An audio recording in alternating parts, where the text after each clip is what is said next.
Yalindit querer bandit achirelewet kainin yalindit pinya koy yin kutung yin yin ketweng chan guchi go chan yin kutung kayin tuara garaj penya pyodu chiek yin yalong ego ba bandu chiang de win beleng de nuam kunarian mane chang aver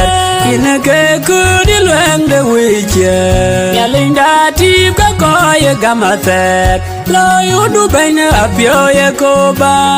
ina yalong ba chang apyo ben tuara garaj penya pyodu chiek yin yalong ego ba bandu chiang de win beleng de nuam kunarian mane chang aver yin ke kudi lueng de wiche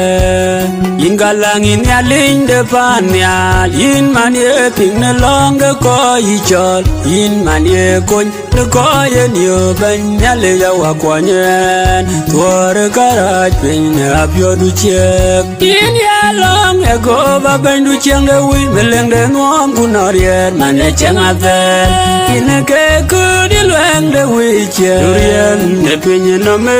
ke ayin ya ling ye e akor go ku ke akul go ne luon e ye we ne dal ku daga banya ne mendu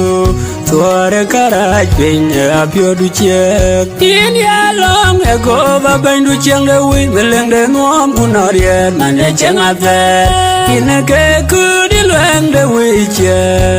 acha gweli ne kule ina wala jinge pi kugaya gam ga ba joro ne riedu ku ba nom lao ne chiang dui jong da duong jong chin kun yal chom ya lin ye tuare garaj penya pyo du chiek yin ya long e go ba ben du chiang de wi meleng de nuam kunarien man ye chang aver yin ke kudi lueng de wiche